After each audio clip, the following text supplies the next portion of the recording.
Chicken എങ്ങനെ ഫുള്ളായിട്ട് ഒരു ചിക്കൻ നമുക്ക് ഉണ്ടാക്കി എടുക്കാമെന്ന് നോക്കാം. ആദ്യം തന്നെ ഒരു ചിക്കൻ നന്നായിട്ട് കഴുകി തുടച്ചെടുക്കണം കേട്ടോ. വെള്ളം ഒന്നും പാടില്ല. എന്നിട്ട് തുടച്ചെടുത്തതിന് ശേഷം അതിന് നന്നായിട്ട് വരഞ്ഞു കൊടുക്കാം. നന്നായിട്ട് ഇങ്ങനെ നമ്മൾ വരയണ പോലെ തന്നെ, സാധാരണ വരയണ പോലെ നല്ല മൂർച്ചയുള്ള കത്തി ഉണ്ടെങ്കിൽ ഇതുപോലെ വരഞ്ഞു കൊടുക്കാം. അത് ചിക്കൻ വാങ്ങുമ്പോൾ നമ്മൾ ക്ലീൻ ചെയ്ത് അടികൂടെ വേസ്റ്റൊക്കെ എടുത്ത് വാങ്ങാൻ പറഞ്ഞാൽ മതി. അപ്പോൾ ഇതുപോലെ ഇങ്ങനെ ഓട്ടയിട്ട് ഇങ്ങനെ ചിക്കൻ വാങ്ങിയെടുക്കാം. അപ്പോൾ എൻ്റെ ഈ ചിക്കൻ്റെ കൈയൊന്ന് ഒടിഞ്ഞു പോയി, അല്ലെങ്കിൽ ഇത്തിരി കൂടി ഭംഗിയൊക്കെ ഉണ്ടായേനെ അതുപോലെ ഇവിടെ. അപ്പോൾ അതിലേക്ക് മസാലയൊക്കെ നന്നായിട്ട് കയറും. അതിനാണ് നമ്മൾ ഒന്ന് വരഞ്ഞു കൊടുക്കണം.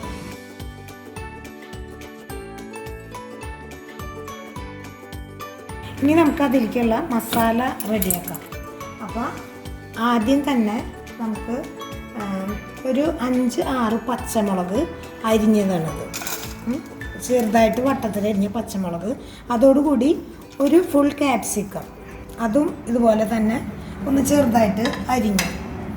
പിന്നെ അതിൻ്റെ കൂടെ ഒരു 5-6 വെളുത്തുള്ളിയും ഒരു ചെറിയ കഷ്ണം ഇഞ്ചിയും കൂടി ഒന്നുകിൽ പേസ്റ്റ് ഇടാം, അല്ലെങ്കിൽ ഇപ്പം ഞാനിവിടെ നന്നായിട്ട് ചതച്ച് വെച്ചേക്കണതാണ് ഇട്ടേക്കണത്.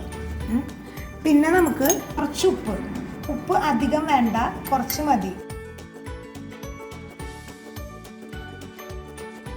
പിന്നെ നമുക്ക് വേണ്ടത് നമ്മുടെ സാധാരണ വീട്ടിൽ പൊടിച്ചു വയ്ക്കുന്ന ഗരം മസാല, അതായത് പട്ട ഗ്രാമ്പു എല്ലാതും കൂടി പൊടിച്ചു വയ്ക്കുന്ന ഗരം മസാല ഒരു 1.5 സ്പൂൺ. അതിനുശേഷം പിരിയമുളക് പൊടി ഏകദേശം ഒരു 2 സ്പൂൺ ഇടാം. അതാണ് നമ്മൾ കളറിന്, വേറെ കളറൊന്നും ചേർക്കണില്ല. പിന്നെ നമുക്ക് നല്ല ജീരകം ഒരു 1/4 മീതെ, 1 സ്പൂൺ വേണ്ട. പിന്നെ കുരുമുളക് പൊടി 1 സ്പൂൺ നല്ലോണം എടുക്കാം, കുരുമുളക് പൊടി. പിന്നെ നമുക്ക് വേണ്ടത് കപ്സ മസാല. അത് ഇങ്ങനെ പാക്കറ്റ് മേടിക്കാൻ കിട്ടും, കപ്സ മസാല എന്ന് പറഞ്ഞിട്ട്. അപ്പോൾ അത് ഇല്ലെങ്കിലും കുഴപ്പമൊന്നുമില്ല, അത് ഓപ്ഷണലാണ്. എങ്കിലും ഉണ്ടെങ്കിൽ അതിനൊരു ഫ്ലേവർ ഉണ്ടാവും. അപ്പോൾ അത് കാരണം ഞാൻ ഇപ്പോൾ ഏകദേശം 2 സ്പൂണൊക്കെ അത് ചേർക്കാം.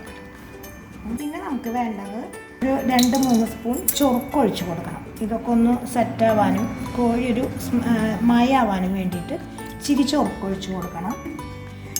പിന്നെ നമുക്ക് വേണ്ടത് മെയിൻ ഇൻഗ്രീഡിയൻസ് ആണ് നമ്മുടെ ചിക്കൻ്റെ ഇങ്ങനെ മാഗിയുടെ ഒരു ചിക്കൻ ക്യൂബ് വരുന്നുണ്ട്. ഇത് അങ്ങനെ ഉപയോഗിക്കാത്തവർ ഉപയോഗിക്കണമെന്നില്ല, പക്ഷേ അതിട്ട് കഴിഞ്ഞാൽ അതിനൊരു പ്രത്യേക സ്മെല്ലും ടേസ്റ്റും ഉണ്ട്.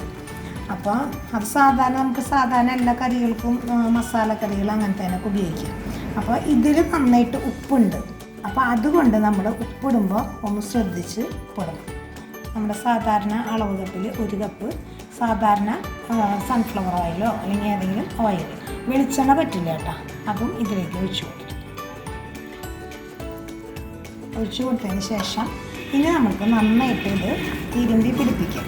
നന്നായിട്ട് ഈ എല്ലാ മസാലയും കൂടി നന്നായിട്ട് അങ്ങോട്ട് ആവണം. അത് കൈകൊണ്ട് തന്നെ തിരുമ്പണം, എന്നാലാണ് അതിൻ്റെ ശരിക്കും അപ്പം നല്ലൊരു സ്മെല്ല് വരുന്നുണ്ടാവും. ആ മസാലയുടെയും പിന്നെ ആ ഓയിൽ ചെന്നിട്ടുള്ള ആ ചൊറുക്കയുടെയും എല്ലാം കൂടിയിട്ടുള്ളൊരു നല്ലൊരു സ്മെല്ല് വരും. ഇനി നമുക്ക് ഈ മസാലയ്ക്ക് നമ്മുടെ ചിക്കനെ വെക്കാം. ചിക്കനെ വെച്ചിട്ട് ഈ മസാല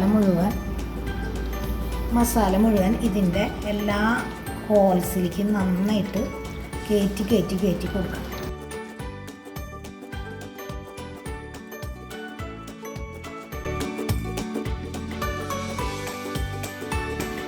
പിന്നെ ഹോളിൻ്റെ ഉള്ളിലേക്ക് ഒക്കെ ഇട്ട് കഴിഞ്ഞാൽ നന്നായിട്ട് അതിൻ്റെ ഉള്ളിലൊക്കെ മസാല പിടിച്ചോളും. ചൊറുക്കിയും ഒക്കെ കൂടി ഉള്ള കാരണം അത് നന്നായിട്ട് പിടിക്കണം. എന്നിട്ട് ഇനി ഇതിനെ നമുക്കൊരു 2 മണിക്കൂർ മിനിമം ഒന്ന് റെസ്റ്റ് ചെയ്യാൻ വെക്കണം. അത് ഫ്രിഡ്ജിൽ വെച്ചാൽ മതി. അപ്പോൾ അത് കഴിഞ്ഞാൽ ഈ സെയിം പാത്രത്തിൽ തന്നെ നമുക്ക് ഇത് കുക്ക് ചെയ്യാൻ പറ്റും. ഇനി നമുക്കിതിനെ 2 മണിക്കൂർ ഫ്രിഡ്ജിലേക്ക് ഒന്ന് ഇതാക്കാൻ വയ്ക്കാം. ഇപ്പം നമ്മുടെ ചിക്കൻ 2 മണിക്കൂർ കഴിഞ്ഞു. ഇപ്പം നമ്മളത് ഫ്രിഡ്ജിൽ നിന്ന് എടുത്ത് കുക്ക് ചെയ്യാൻ വെച്ചിട്ടുണ്ട്. ഇപ്പോൾ ഇതൊരു 3/4 മണിക്കൂറോളം വേവിക്കണം. ഇപ്പോൾ ഒരു സൈഡ് മൊരിഞ്ഞിട്ടുണ്ട്. ഇനി നമുക്ക് മറച്ചിട്ടിട്ട് മറ്റേ സൈഡും കൂടി ഒന്ന് മൊരിച്ചെടുക്കാം.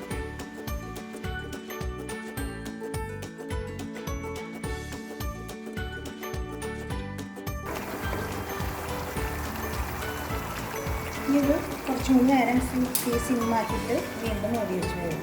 ഇപ്പം നമ്മുടെ ചിക്കൻ നന്നായിട്ടായിട്ടുണ്ട്, 2 സൈഡും നന്നായിട്ട് മൊരിഞ്ഞു. ഇനി നമുക്ക് ഇത് വേണമെങ്കിൽ ഉള്ളിൽ മുട്ട പുഴുങ്ങിയത് വേണമെങ്കിൽ ഉള്ളിലേക്ക് കയറ്റിയിട്ട് ഫില്ല് ചെയ്ത് നമുക്ക് വെക്കാം. അപ്പോൾ അതായത് മസാലയൊക്കെ നന്നായിട്ടായിട്ടുണ്ട്, നന്നായിട്ട് വെന്തിട്ടുണ്ട്. അപ്പോൾ ഇത് ഇനി നമുക്ക് സെർവ് ചെയ്യാം. റെസിപ്പി നിങ്ങളെല്ലാവരും ട്രൈ ചെയ്ത് നോക്കുക, എന്നിട്ട് അതിൻ്റെ അഭിപ്രായം കമൻറ്റ് ബോക്സിൽ അറിയിക്കുക. ഈ വീഡിയോ നിങ്ങൾക്ക് ഇഷ്ടപ്പെട്ടാൽ ലൈക്ക് ചെയ്യുക, സബ്സ്ക്രൈബ് ചെയ്യുക, ബെൽ ബട്ടൺ ഒന്ന് അമർത്താം.